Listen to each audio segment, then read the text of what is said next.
गुरु प्यारी सात संगत जी, आप सभी को प्रेम भरी राधा स्वामी जी। सात संगत जी, आज जो हम आप जी के लिए साखी लेकर आए हैं, यह साखी बहुत ही सुंदर साखी। यहाँ एक ऐसी सत्संगी बहन की है जो कि अपने घर के कामकाज में इतनी व्यस्त रहती थी, इसके कारण वहाँ भजन सिमरन में समय नहीं दे पाती। लेकिन देखिए क्या हुआ कि एक बार कुल मालिक स्वयं उनके सामने प्रकट हुए और उन्हें कुछ ऐसी बातें बताईं जिन्हें सुनने के बाद वह बहन हर समय, हर वक्त, हर श्वास में सिमरन को दोहराना शुरू कर दिया। साखी में तक जरूर बने रहिएगा। आप जी साखी को सुनने के बाद आपका मन भी भजन सिमरन में दिन रात लगा ही रहेगा और आप भी कहेंगे कि वह कुल मालिक तो जानी जान है और वह सब जानता है। वह मालिक जो हमें देना चाहता है वह अगर हम लेना चाहते हैं और अगर हम ले सकते हैं तो बड़ी खुशी की बात है, क्योंकि जब वह मालिक वह दौलत देता है, उस दौलत को पाने के बाद हमें किसी भी चीज़ की कभी भी कोई कमी नहीं रहती। तो साथ संगत जी वीडियो में तक जरूर बने रहिएगा। अगर वीडियो और यहाँ रूहानी साखी आपको पसंद आए तो सदगुरु प्यारे चैनल को जरूर सब्सक्राइब करके बेल आइकन को ऑल पे प्रेस कर ले, जिससे कि आपको ऐसी ही रूहानी साखी मिल सके। जी साथ संगत जी चलिए हम चलते हैं साखी की ओर। साथ संगत जी यह साखी एक ग्रामीण क्षेत्र की है, जहाँ पर कि अभी हाल ही में सत्संग घर बना हुआ था। इससे पहले लगभग 10 साल से वहाँ सत्संग हो रहे थे, लेकिन वहाँ डेरे की अपनी कोई ज़मीन नहीं थी। साथ संगत जी वहाँ पर एक ऐसी बहन जो कि गृहिणी थी, वहाँ अपने बच्चों का और अपने परिवार का ख्याल बड़ी प्रेम प्यार से रखा करती थी। और जब भी डेरे यानी कि मेजर सेंटर पर बाबा जी महाराज जी का भंडारा होता था तो वहाँ भी अपनी सेवा पूर्ण रूप से और प्रेम भाव से दिया करती थी। साथ संगत जी उस बहन के ऊपर अपने घर की पूरी जिम्मेवारी थी।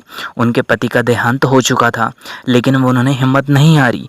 वह हर एक वक्त, हर समय अपने अंग संग अपने बाबा जी महाराज जी को महसूस करती थी और उनका विश्वास इतना दृढ़ था कि वह अकेली होने के बाद भी पूरे परिवार की जिम्मेदारी अपने ऊपर ही लेकर पूरे घर को संभाला करती थी।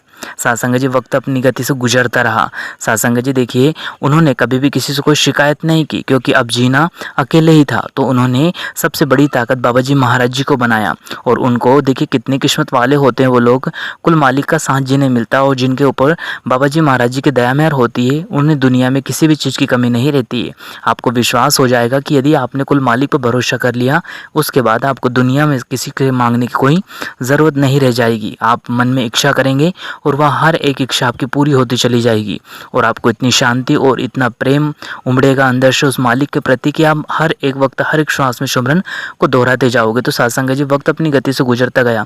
वहाँ बहन जब भी मेजर सेंटर पर सत्संग होते थे तो बाबा जी महाराज जी के भंडारे में लगभग 15 दिन की सेवा दिया करती थी और अपने घर बार का सारा काम काज और अपने बच्चों को और अपने परिवार वालों को छोड़कर चली जाती थी और वहाँ रहकर वहाँ 15 दिन का भंडारा रहता था और वहाँ बड़े प्रेम प्यार से सेवा देती और बाबा जी महाराज जी के दर्शन करके वहाँ से प्रसाद अपने साथ ले आती। साथ संगत जी अब जी अगली कड़ी में सुनेंगे तो आप भी कहेंगे कि वह मालिक तो हर एक कण में मौजूद है और हर एक वक्त हमारा ध्यान रखता है। साथ संगत जी वह बहन अपने साथ बाबा जी महाराज जी का दिया हुआ मिश्री का प्रसाद ले आई और वह बहन जी घर लाकर अपने मिश्री के प्रसाद को बाबा जी महाराज जी की तस्वीर के सामने रख दिया करती थी और हर रोज़ उस मिश्री के प्रसाद में से एक दाना निकालकर अपने जो कि पानी का मटका था उसमें डाल दिया करती थी। साथ संगत जी वहाँ यह क्रिया नित्य प्रतिदिन करती रहती। साथ संगत जी और अपने पूरे परिवार को बाबा जी महाराज जी के बारे में रूहानी साखी और शब्द सुनाया करती थी। उन बहन जी को परमार्थ साखी पढ़ने का और सत्संग की पुस्तक पढ़ने का बड़ा ही उनको चाव लगा हुआ था, यानी कि उनको बड़ी ही अच्छी लगती थी बाबा जी महाराज जी की जो कि सत्संग घर की पुस्तकें रहती थी उनको पढ़ना। साथ संगत जी वो अपने बच्चों को पास में बिठा लेती और अपनी जो सास ससुर तो उनको भी अपने पास बिठाकर वह परमार्थ की साखियाँ सुनाती, उनको शब्द सुनाती और उनके घर का माहौल इतना सुंदर था कि सभी जो कि छोटे बच्चे से लेकर बुजुर्ग तक जिनको नामदान मिले हो चाहे ना मिले हो, सभी को वहाँ जब ध्यान करने बैठते 2-2.5 घंटे तो सभी का ऐसा माहौल बना था कि सुबह सवेरे सब उठ जाते और बाबा जी महाराज जी की तस्वीर के सामने सभी आसन लगाकर ध्यान में बैठ जाते, चाहे किसी को नामदान मिले हो या नहीं मिले हो, लेकिन सभी घर वाले उन बहन के साथ बैठकर 2.5 घंटे भजन सुमन किया करते थे। आप जब यहाँ कहोगे कि जिन्हें नामदान नहीं मिले वो कैसे करते, तो सत्संग जी बाबा जी महाराज जी ने कई बार सत्संग और सवाल जवाबों में समझाया है कि यदि हमें नामदान नहीं मिले तो हमें चुप होकर उस मालिक के अंदर मन में खोज करनी है, हमें शांत बैठना है, हमारे मन को एकाग्र करना है, मन भटकने से रोकना है। यानी कि मन को अगर कंट्रोल कर लेंगे तो हमें ध्यान में बड़ी ही अच्छी उत्तम अवस्था प्राप्त कर सकते हैं। तो सत्संग जी ऐसा ही कई दिनों तक चलता रहा। सत्संग जी वहाँ वहाँ बहन घर के कामकाज में धीरे धीरे इतनी व्यस्त होती चली गई कि उनसे धीरे धीरे गुरु घर की सेवा भी छूटने लगी। अब वहाँ गांव में जो सत्संग घर था उसमें नहीं जा पा रही थी और वह घर में बहुत ही ज़्यादा व्यस्त हो गई। साथ संगत जी कुछ परेशानियाँ ऐसी आई उनके घर में कि इसके कारण उनके भजन सिमरन में मन नहीं लगा और वहाँ ना तो सत्संग घर को समय दे पा रही थी और ना ही भजन सिमरन में समय दे पा रही थी। साथ संगत जी ऐसा कई दिनों तक चलता रहा, लगभग 4 और 6 महीने हो चुके थे। उनका सत्संग घर जाना बिल्कुल बंद हो चुका था क्योंकि घर की जिम्मेदारी बहुत ज़्यादा आ चुकी थी और वह भजन सिमरन पर बैठ नहीं पाती थी। इसके कारण वह अपने आप में यानी कि अपने मन में उदासीन रहने लगी, बहुत उदास होने लगी और दुखी रहने लगी। साथ संगत जी देखिए, आप सभी जानते हो कि यदि हम भजन सिमरन करते हैं तो हमारे चेहरे पर वह नूरी प्रकाश प्रकट हो जाता है और हमारे अंदर एक ऐसी ताकत आने लगती है कि हम चाहे जिससे कोई से बात करें लेकिन कभी हमें भय नहीं होता है और हमारे अंदर एक उमंग और एक उत्साह रहता है। लेकिन जैसे जैसे हम भजन सिमरन को समय नहीं देते, हम भजन सिमरन पर नहीं बैठते तो हमारा मन बड़ा ही उदास होने लगता है, हमें अंदर से खालीपन महसूस होने लगता है। तो यह कुल मालिक स्वयं हमें अंदर से पुकार लगाता है, वह आत्मा की पुकार होती है, उसे भजन सिमरन की ज़रूरत होती है। तो सत्संग जी ऐसे उन बहन जी के साथ होने लगा। लगभग 6 महीने के बाद उन्हें अंदर मन में दुखी होने लगी और उदासी छाने लगी। सत्संग जी उन्होंने बहुत प्रयास किया कि वह सत्संग घर चले जाए लेकिन नहीं जा पाई। देखिए अगली कड़ी में आप सुनेंगे तो आप भी कहेंगे वह मालिक बड़ा ही दाता दयाल है। यदि हमें उसके प्रति रुचि है, वह मालिक की हमें याद आती है, हम हर वक्त उसको याद करते रहते हैं, हमारी जिम्मेदारियां और हमारे कर्तव्य के बाद भी हम अगर उनको याद करते रहते हैं, उनकी जो याद यानी कि सिमरन जो रहता है उनको याद करना ही सिमरन होता है, उनका हमें मन में चिंतन करते रहते हैं तो मालिक जाने जाने उसे सब पता है कि हमारी अवस्था कैसी, हम कैसे किस अवस्था में रह रहे हैं, तो हम मालिक स्वयं आ जाता है।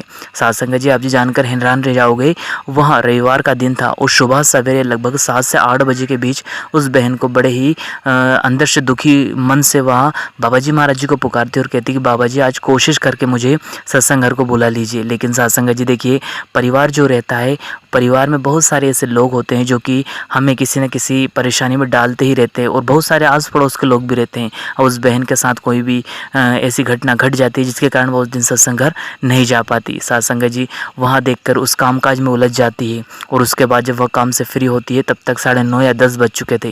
वहाँ बहन यह समय देखकर बाबा जी महाराज जी की तस्वीर के सामने जाकर रोने लग जाती है और कहती है कि हे मेरे कुल मालिका, मेरे नसीब में क्या लिखा है, मैं कभी सत्संग घर छोड़ती नहीं थी, सेवा पे जाना छोड़ती नहीं थी, भजन सिमरन करना नहीं छोड़ती, लेकिन मेरे घर का वातावरण ऐसा हो गया कि ना तो मेरे घर में हम कोई भजन सिमरन पे बैठ पाते हैं और ना ही हम सत्संग घर को जा पाते हैं।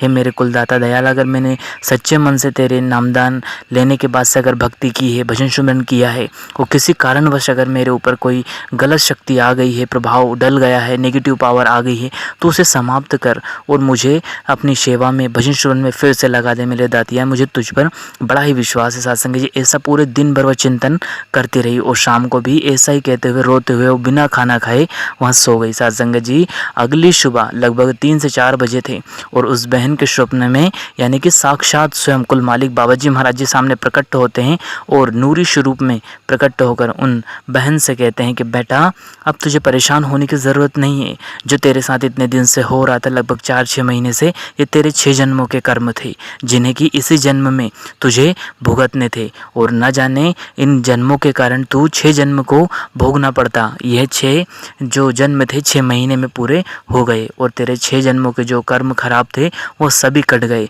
तो तू अब बिल्कुल मत घबरा, जो भी है तेरी संभाल वह मालिक करेगा। और सत्संगत जी यहाँ सुनकर वह बहन एकदम से डर गई और उठ गई।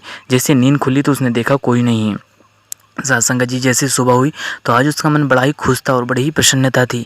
और आप जी जानकर हैरान रह जाओगे, सुबह के लगभग 8 या 9 बजे थे अगले दिन के मंडे के दिन और उनके घर गेट पे दरवाजे पे कोई दस्तक होती है और वहाँ जब कोई आवाज़ लगाता है तो वो बाहर निकलती है तो क्या देखती है कि 2 सरदार जी जो कि सफ़ेद पगड़ी बांधे हुए उनके दरवाजे पर खड़े हैं और पुकार रहे हैं।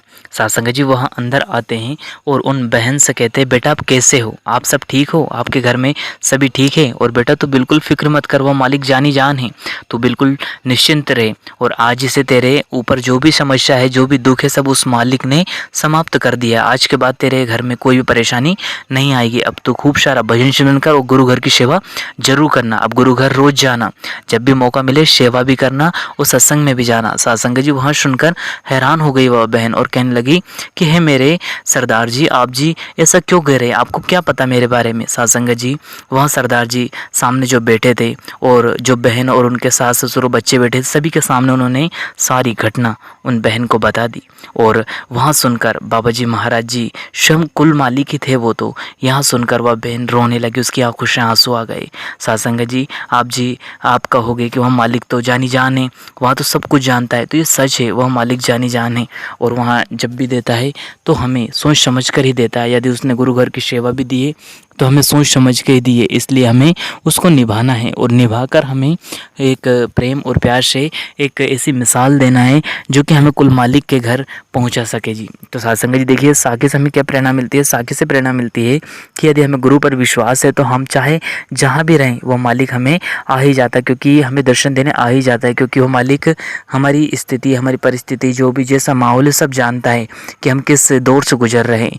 तो सत्संगत जी आप जी से विनती है, आप भजन सुमरन करते रहे। यह साखी हमें यही तो सिखाती है कि अगर हमें गुरु पर अटूट विश्वास है और भजन सिमरन किया है तो मालिक कभी भी हमें किसी भी चीज़ में अकेला नहीं छोड़ता, हर एक वक्त हमारे साथ खड़े रहता है। तो सत्संगत जी साखी कैसी लगी? अगर साखी अच्छी लगी हो तो वीडियो को लाइक करें, शेयर करो, कमेंट बॉक्स में राधा स्वामी लिखकर सदगुरु प्यार चैनल को सब्सक्राइब करके बेल आइकन पर ऑल पे प्रेस कर ले, जिससे कि ऐसी रूहानी साखी आपको मिल सके जी। फिर मिलेंगे किसी और वीडियो में, तब तक आप जी अपना और अपनों का ध्यान रखें।